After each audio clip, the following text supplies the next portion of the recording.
De ce soir, Fernand Saint-Louis. Bienvenue, Fernand.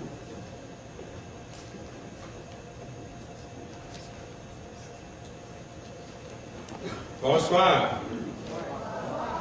La première fois, ça marche jamais. Bonsoir. Ah, vous êtes là, je vous vois à peine, mais vous êtes là.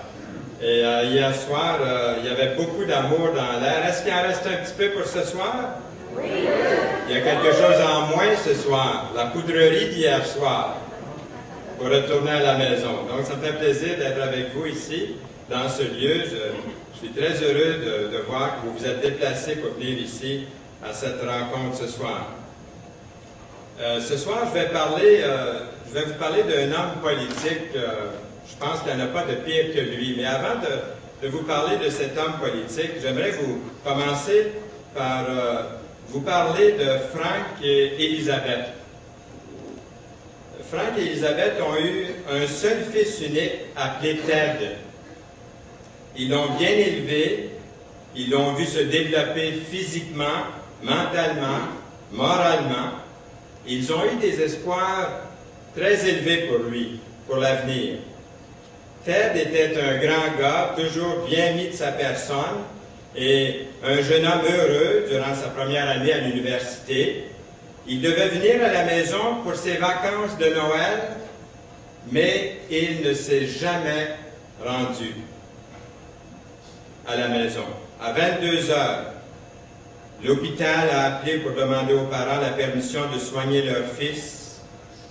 Un éboueur complètement ivre dans un camion de cueillette d'ordures avait heurté la voiture de Ted de plein fouet. Ted était dans un coma profond. Imaginez-vous, Frank et Élisabeth se sont précipités à l'hôpital, mais dans les petites heures du matin, on leur a annoncé le décès de Ted. Le jeune conducteur du camion, lui, a seulement souffert d'une blessure légère au front.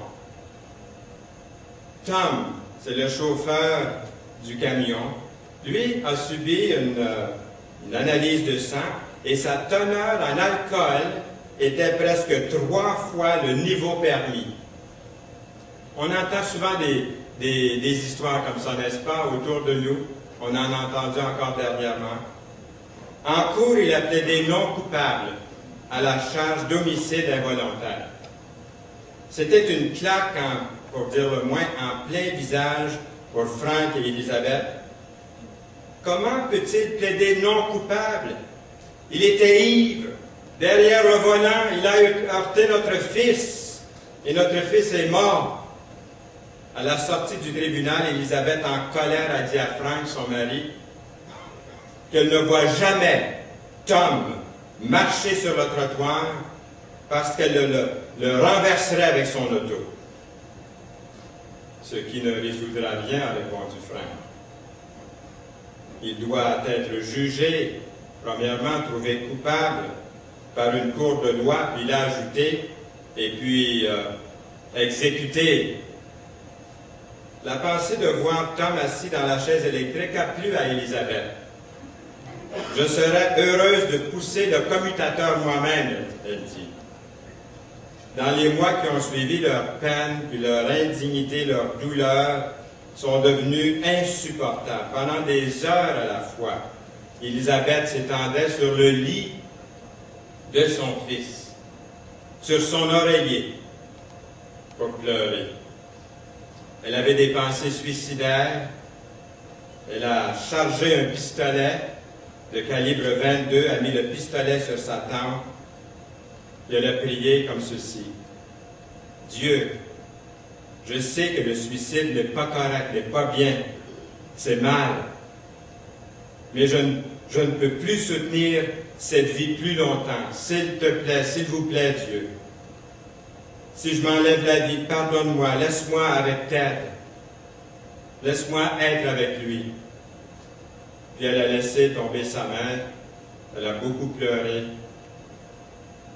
Tom a été condamné d'homicide involontaire au 2e degré par un grand jury. Et comme partie de sa sentence, il a été ordonné de parler aux étudiants de l'université au sujet des conséquences terribles, épouvantables de la conduite en état d'ébriété. Le premier endroit où il a parlé était à l'école secondaire où Ted, justement, avait été à l'école. Ça faisait déjà presque 2 ans depuis l'accident. Elisabeth est allée entendre ce que Tom aurait à dire par rapport à l'accident. Les premiers mots de Tom l'ont vraiment secoué, étonné. Il a dit « J'ai tué Ted Morris. Je ne surmonterai jamais la culpabilité et la douleur que je ressens. J'étais ivre cette soirée-là et j'étais dans un blackout total derrière le volant. C'est ma faute. » Élisabeth s'attendait à entendre le jeune homme faire des excuses, mais ce qu'elle a entendu plutôt, c'est une confession. Elle a vu des larmes sur son visage après le discours.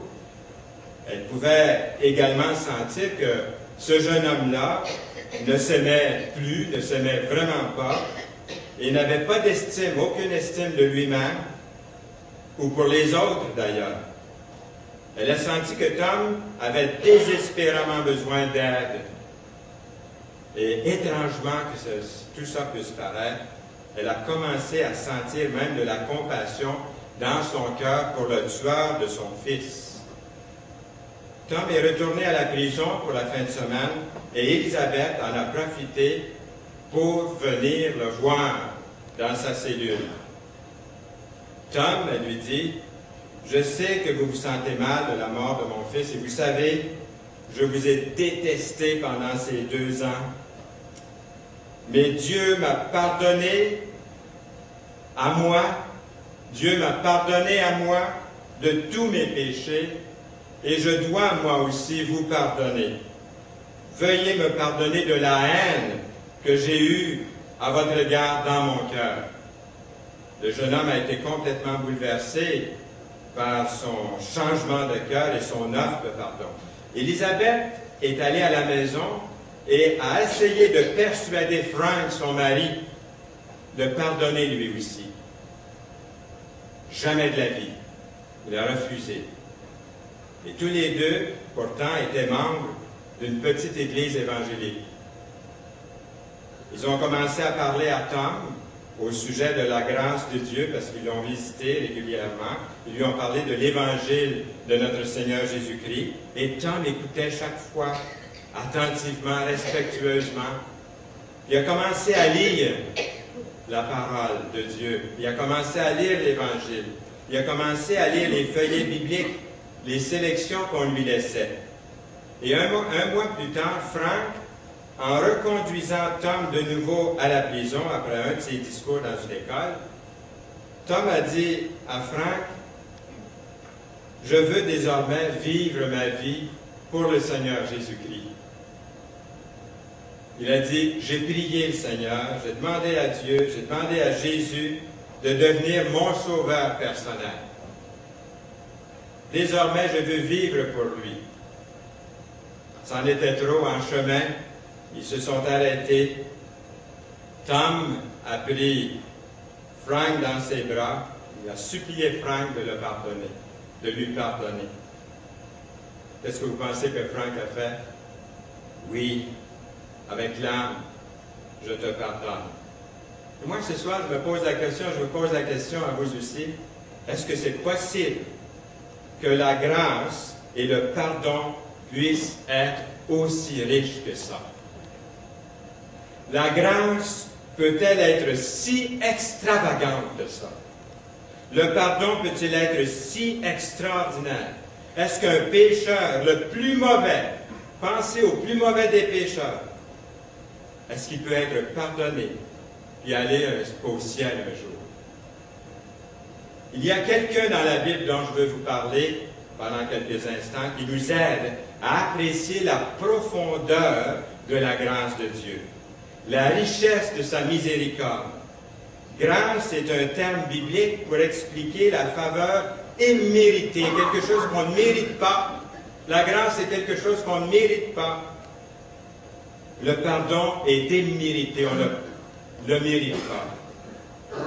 Et je vais vous parler de Manassé, cet homme politique le plus terrible que je puisse connaître dans les Écritures, que j'appellerais le roi prodigue. Manassé, son nom. Il est devenu roi très jeune, à l'âge de 12 ans. Et il a régné pendant 55 ans sur la partie sud d'Israël.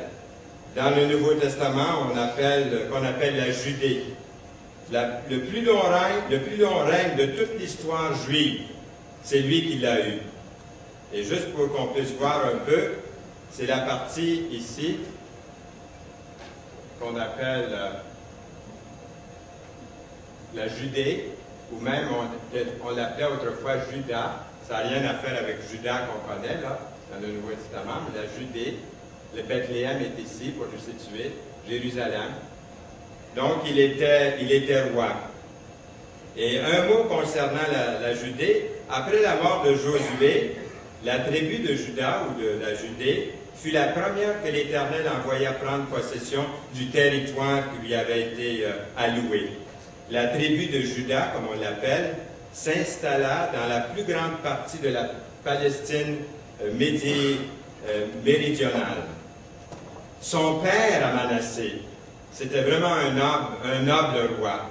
Il s'appelle Ézéchias, son père, un des meilleurs rois que le pays de Juda ait jamais connu. Ézéchias était un homme pieux et pendant son règne, la nation a connu une période de renaissance spirituelle. Ézéchias, fit disparaître les hauts lieux, brisa les statues, abattit les idoles et mit en pièces le serpent d'airain que Moïse avait fait, car les enfants d'Israël avaient jusqu'alors brûlé des parfums devant lui en l'appelant Néhustan. Vous allez voir qu'il y a un parallèle avec nos jours, même si ça fait très longtemps que ça a été vécu. Il mit sa confiance en l'Éternel, ce roi Ézéchias, le père de Manassé. Il mit sa confiance en l'Éternel, le Dieu d'Israël. Et parmi tous les rois de Juda qui vinrent après lui, ou qui le précédèrent, il n'y en a eu point de semblable à lui. Il fut attaché à l'Éternel. Il ne se détourna point de lui, et il observa les commandements que l'Éternel avait prescrits à Moïse. Et l'Éternel fut avec Ézéchias, qui réussit dans toutes ses entreprises.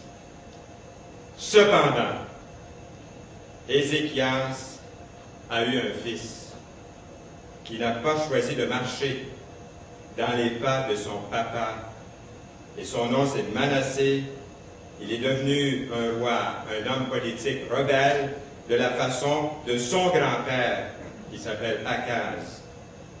Et pendant le règne de Manassé, le royaume du Sud a éprouvé une période de régression spirituelle, religieuse, et sa haine, même sa haine pour Dieu, et sa chute dans l'apostasie a été accentuée par plusieurs politiques, civiques et religieuses. Son administration a été définie comme une politique de se détourner loin du Seigneur Dieu. Vous allez dire, ça ressemble à nos jours, où Dieu, on le ridiculise, on les raconte dans l'histoire des comiques à la télévision ou à la radio, ou un peu partout, et on se moque de la toute-puissance de Dieu. Manassé était ouvertement rebelle à Dieu. Il y avait cette politique d'idolâtrie chez lui. Manassé a défait le progrès que son père avait réalisé. Il a reconstruit les endroits élevés et les statues que son père avait démolies. En plus, il a profané le temple en y plaçant des autels à l'intérieur, des autels païens. Manassé a aussi encouragé le peuple à adorer non pas le Dieu du ciel, mais les astres du ciel, le soleil, la lune, les groupes d'étoiles. Il y avait sa politique d'immoralité. Encore une fois, ça ressemble à nos jours.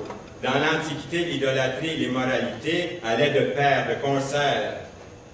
Le culte de Baal et les hauts lieux y incorporaient la prostitution, c'était courant. Cette débauche au nom de la religion était censée assurer la fertilité de la terre. On trouvait toujours une bonne raison. Sa politique de sorcellerie. Si ce n'était pas assez, Manassé a pratiqué des sacrifices humains, des sacrifices d'enfants, qu'on appelle l'infanticide. Ce roi juif a sacrifié des enfants à la déité Moloch des Ammonites. Le psaume 106 associe cette pratique au culte des démons. Il a également encouragé l'astrologie, la sorcellerie, la divination. Manassé était un roi très, très mauvais, comme vous pouvez le voir, et son mal a provoqué, vous l'avez deviné, a provoqué la colère de Dieu. Il y avait aussi sa politique de persécution. Il est difficile de croire, mais le prix de rester fidèle à la parole de Dieu, à la foi d'Abraham, d'Isaac et de Jacob, était ni plus ni moins que la mort. La pénalité pour un juif souhaitant maintenir la loi de Moïse en Israël était le martyre. Les Juifs pieux et très croyants qui ont protesté contre la manière mauvaise du roi ont été mis à mort, sans merci. Manassé n'a pas permis qu'on fasse obstacle à ses politiques civiles, à ses politiques religieuses. La mort était la pénalité pour toute résistance. Il y avait aussi sa politique de brûler les Saintes Écritures. Apparemment, Manassé a essayé de détruire la parole de Dieu, a essayé de détruire la Bible. Chaque copie qui pouvait être trouvée a été confisquée et jetée dans les flammes. Si complets étaient ses efforts que 2 générations plus tard, quand son petit-fils Josias a accédé au trône, une copie du livre de la loi a été redécouverte. La Bible décrit pour nous combien Manassé était dépravé et comment il a égaré les gens loin de Dieu. C'était sa politique d'éloigner de plus en plus les gens de Dieu.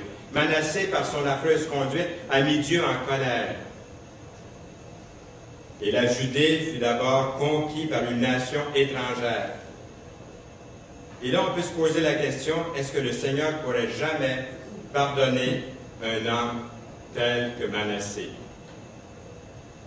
Si Manassé se repentait, je vous demande, est-ce que la miséricorde de Dieu serait assez grande pour couvrir les péchés de cet homme-là?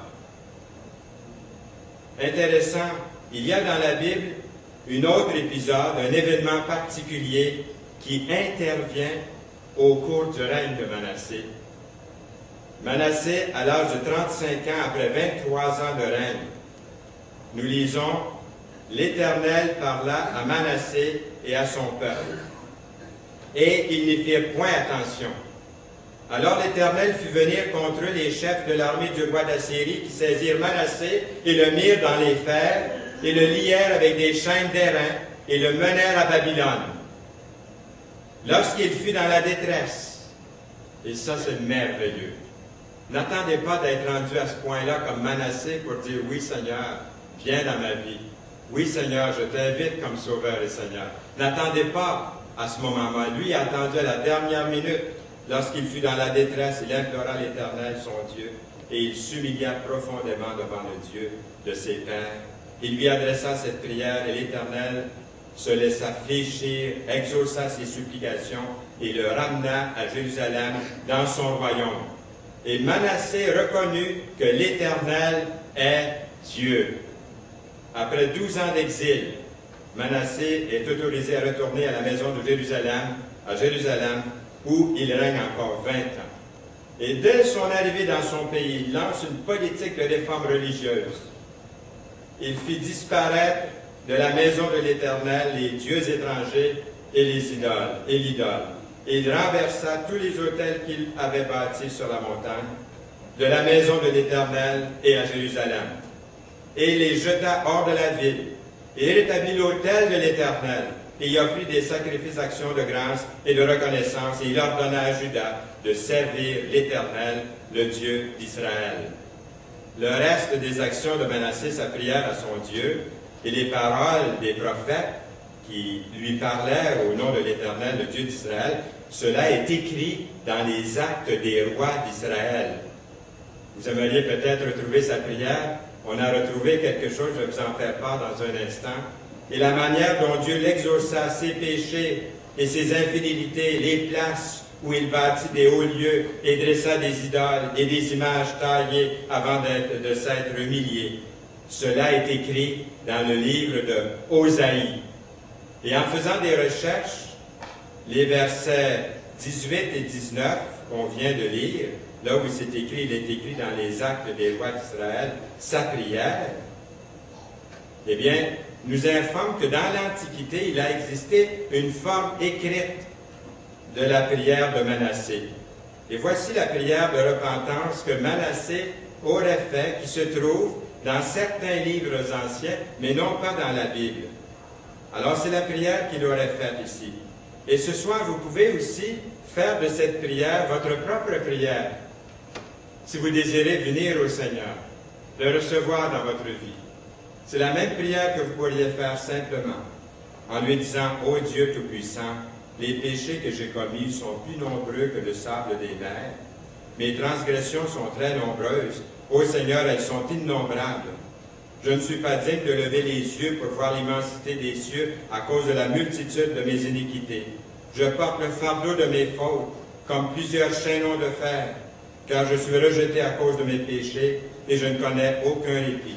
J'ai provoqué ta colère et j'ai fait ce qui est mal à tes yeux, commettant des abominations et multipliant les offrandes. Et maintenant, j'incline mon cœur vers toi, pour implorer ta bonté. » Vous pouvez lui dire, même si vous ne vous considérez pas comme un grand pécheur, autant de péchés que Manassé a commis, vous pouvez lui dire, « Seigneur, j'ai péché. Ô Seigneur, j'ai péché, je reconnais mes transgressions. Je t'implore de tout mon cœur, pardonne-moi. Ô Seigneur, pardonne-moi. Ne me détruis pas selon mes transgressions. Ne garde pas ta colère toujours envers moi. Et ne me réserve pas de malédiction. Ne me condamne pas aux profondeurs de la terre. Car toi, ô Seigneur, tu es Dieu de ceux qui se repentent. Tu es le Dieu de ceux qui se repentent, et tu veux manifester ta bonté envers moi. Malgré mon iniquité, tu veux me sauver selon ta grande miséricorde. Aussi, je te louerai sans cesse, tous les jours de ma vie, comme Tony a raconté dans son témoignage. Le jour où il a invité le Seigneur, cette nuit-là où il a invité Jésus dans sa vie, il s'est réveillé le lendemain matin et il dit, tout était différent, tout était changé, comme les êtres du ciel qui chantent tes louanges. À toi la gloire au siècle des siècles. Amen. Est-ce que vous pouvez dire Amen à cette prière? Manassé était un roi très mauvais, c'est vrai, qui a provoqué le Seigneur au point de l'irriter. Cependant, quand le roi s'est par la suite humilié, il s'est repenti de ses péchés, le Seigneur, qu'est-ce qu'il a fait? Ce Dieu d'amour lui a pardonné entièrement.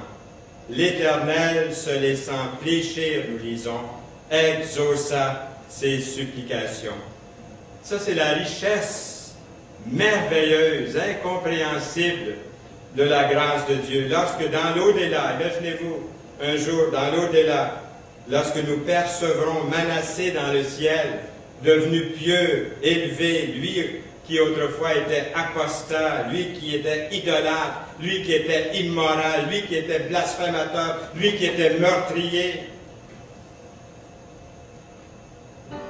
Nous avons un chant en anglais qui va comme ceci, qui s'appelle Amazing Grace. C'est ce que vous entendez présentement. Un des plus beaux cantiques qu'on a composé. C'est un chant chrétien. Savez-vous que c'est un des chants les plus connus au monde? C'est l'œuvre de John Newton, un ancien capitaine. Il était un ancien capitaine de bateau négrier, converti lors d'une tempête. Il y a eu plus de 200 ans de ça. John Newton, un trafiquant d'esclaves, fut pris par une violente tempête où il faillit sombrer. Et ce jour-là, il donna sa vie à Jésus-Christ et décida de quitter la mer pour de bon. Il se mit à étudier la Bible et devint, pour les 43 années qui suivirent, un prédicateur de l'Évangile, influencé par le ministère de John et de Charles Wesley. Dans les dernières années de sa vie, voici ce qu'il a dit. Écoutez bien, il a dit, ma mémoire m'a presque quitté, parce que là il était âgé, il dit, ma mémoire m'a presque quitté. Mais je me rappelle deux choses. Que je suis un grand pécheur et que Christ est un grand sauveur. C'est pas beau ça? Peu importe si vous êtes un petit pécheur, que vous vous considériez comme un petit pécheur ou comme le plus grand des pécheurs, le Christ est un grand sauveur pour vous ce soir. Peu importe qui vous êtes. Mais lui, Manassé, un jour a été réveillé par la parole de Dieu et s'est sincèrement et sérieusement repenti. Alors nous nous émerveillons des profondeurs de la grâce merveilleuse de Dieu. Il y a plusieurs thèmes dans l'histoire du roi Manassé. C'est une histoire, comme nous avons vu. Le Seigneur ne fait pas semblant de ne pas voir quand ses commandements sont brisés. Le Seigneur ne fait pas semblant de ne pas voir, de ne pas savoir. Dieu a apporté un jugement sur Manassé, sur lui personnellement et sur la nation entière pour leur désobéissance. C'est une histoire de repentance et c'est ça qui est beau. Un jour dans ma vie, j'ai dû moi aussi être repentant. Repentant, ça veut dire me détourner pour me retourner vers une personne vivante, authentique, le Seigneur Jésus-Christ, le Sauveur de mon âme. Le pardon de Dieu est précédé par le repentir du pécheur. Et le repentir exige des changements. Il y en a eu chez lui. C'est une histoire d'espoir. Manassé a eu un père croyant. Vous avez entendu parler de lui ce soir. Le roi Ézéchias, son père. Il était l'un des meilleurs rois de Juda, mais son fils Manassé s'est détourné loin du Seigneur et n'a pas marché dans les pas de son père. Cependant, par la suite, Manassé est revenu à ses racines bibliques. Et pour vous encourager, chers parents, parfois nos enfants, qu'on pourrait appeler prodigues, reviennent dans le droit chemin. On peut les réclamer par la foi pour le Seigneur. C'est une histoire de grâce. La grâce de Dieu est au-delà de notre compréhension, mais elle n'est pas au-delà de notre portée. Je le répète, la grâce de Dieu est au-delà de notre compréhension, mais elle n'est pas au-delà de notre portée.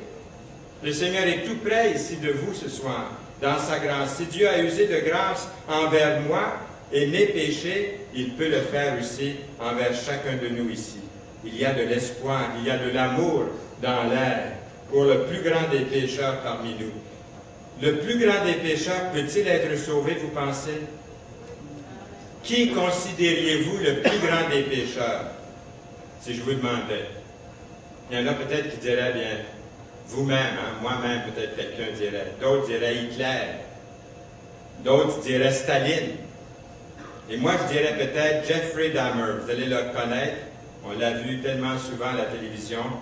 Jeffrey Dahmer, voici un type qui ferait ma liste de la plupart des pécheurs infâmes de ce monde. Jeffrey Dahmer a étranglé et démembré et cannibalisé 16 garçons et jeunes hommes. Il a commis des atrocités impensables, indescriptibles contre d'autres êtres humains. Cependant, il n'y a aucune possibilité, on pourrait dire, de grâce pour lui.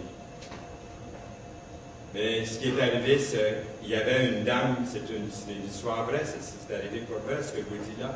Il y avait une femme qui habitait la Virginie, où ça s'est passé, qui a lu au sujet de Dahmer et qui s'est dit en elle-même, Dahmer, Jeffrey Dahmer, a besoin de l'Évangile de notre Seigneur Jésus-Christ dans sa vie.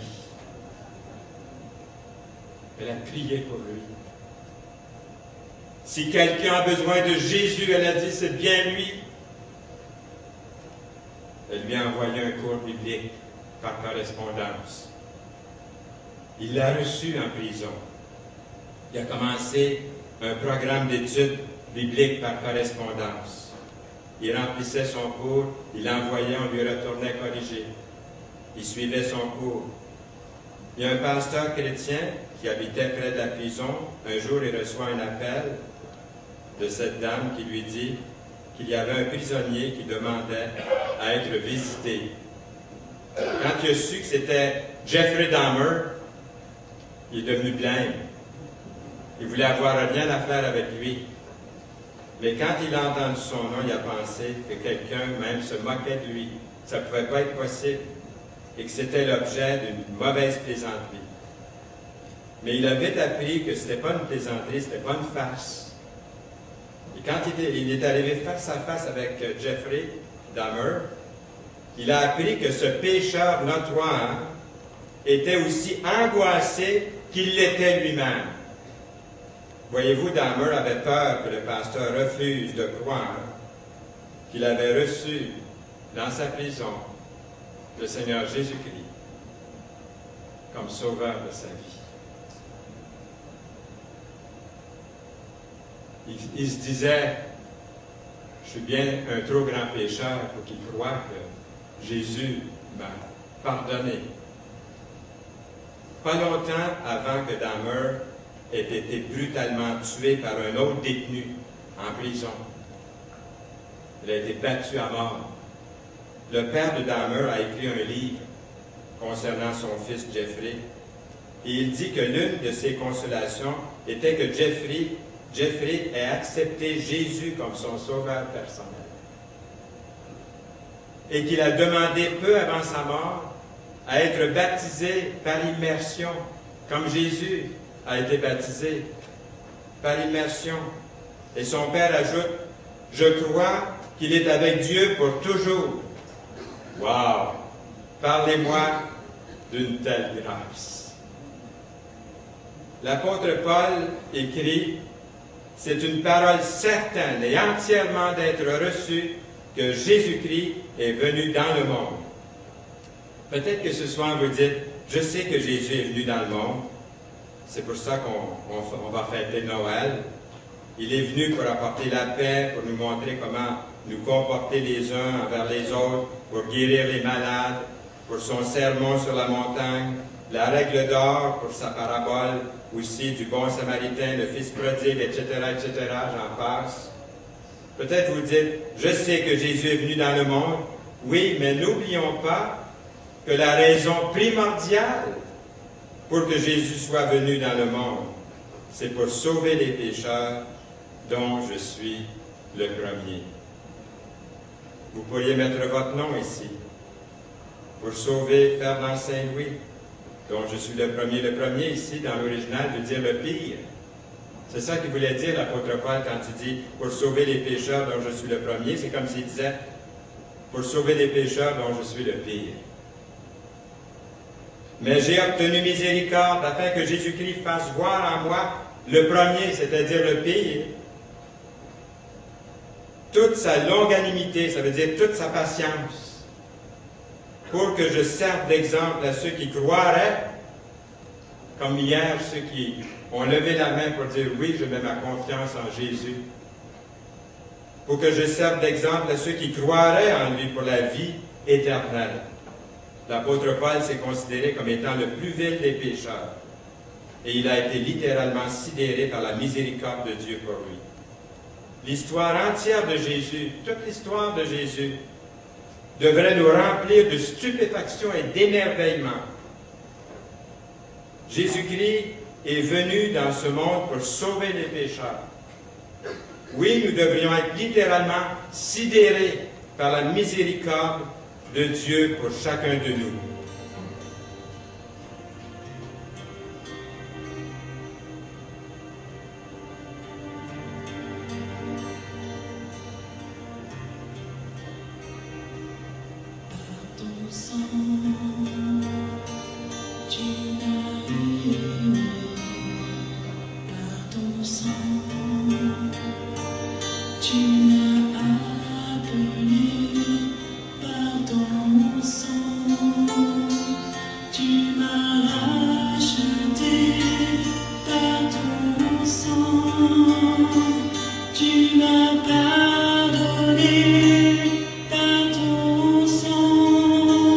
Tu l'as payé le prix.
Ce soir, chers amis, vous êtes un récipiendaire de la grâce de Dieu.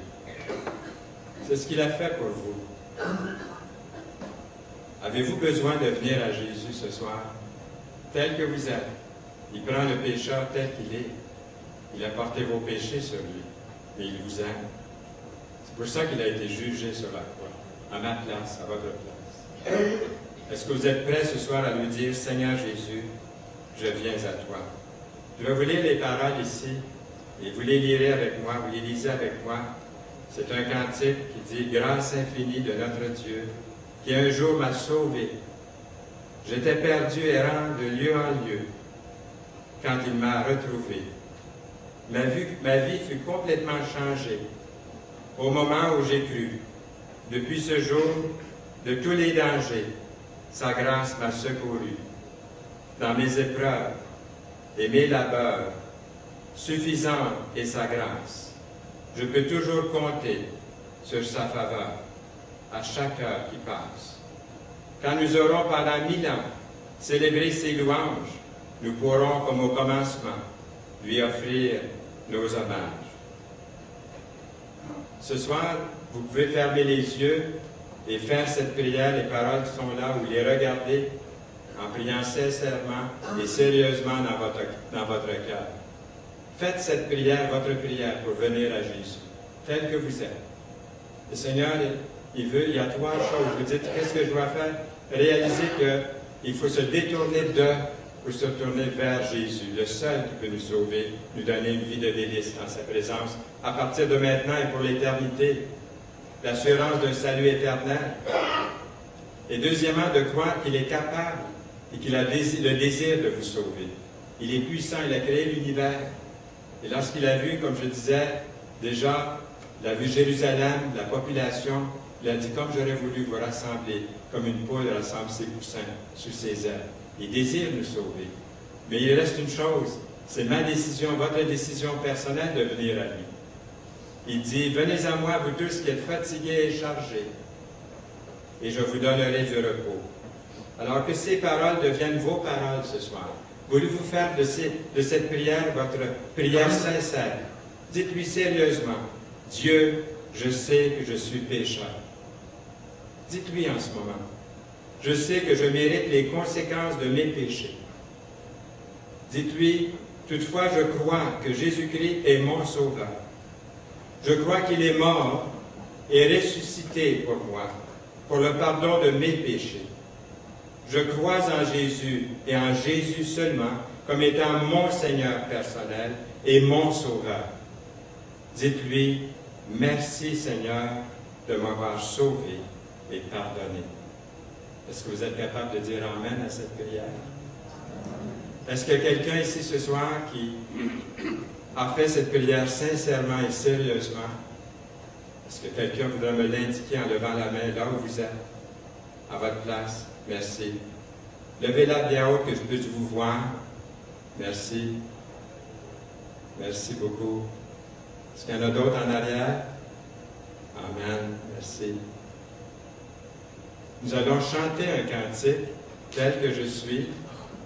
Dans quelques instants, nous allons voir les paroles ici à l'écran. Et pendant que nous chantons ce cantique, je voudrais que vous puissiez chanter avec tous ceux qui sont ici, si vous êtes capables de vraiment chanter ces paroles-là avec votre cœur. Et dans un instant, je vais vous demander, ne quittez pas, restez là, ce n'est pas terminé, donc je vais vous demander s'il y a d'autres personnes ici qui ont invité Jésus dans leur cœur comme Sauveur et Seigneur de leur vie. Alors chantons ce cantique en étant dans un état de prière au Seigneur.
qui ont levé la main, j'aimerais vous remettre personnellement de la documentation. Alors, je vous demandais de sortir de vos sièges, de venir jusqu'ici. J'aimerais vous serrer la main et vous remettre cette documentation. Venez maintenant, s'il vous plaît, tous ceux qui ont levé la main. Venez, je vais vous rencontrer ici pendant qu'on continue à écouter le chant. Et s'il y a d'autres personnes qui ont reçu Jésus, venez en même temps, s'il vous plaît. Tel que je suis ton cœur est plein.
Est-ce que d'autres personnes qui sont trop gênées pour s'avancer, qui ont levé la main?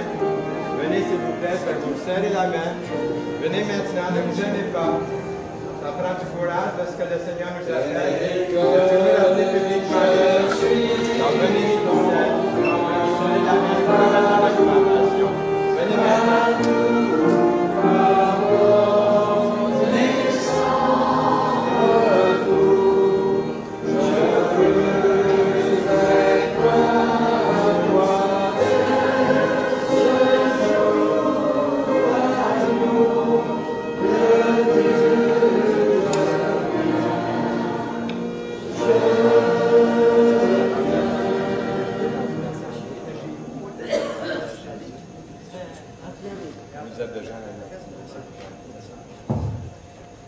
Merci beaucoup, Ferdinand.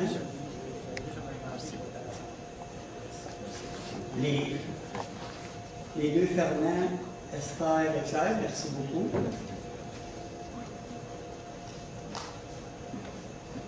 Maintenant, j'aimerais vous remercier de votre présence parmi nous ce soir et j'aimerais vous inviter à la sortie à vous procurer de la littérature et même un Nouveau Testament. Il y a 2 tables à la sortie. Je vous invite à prendre cette littérature, c'est gratuit. Et j'aimerais vous inviter aussi à prendre avec nous un café et une liqueur aussi. Et vous souhaiter une bonne fin de soirée et merci beaucoup d'avoir été là avec nous ce soir. Bonne fin de soirée.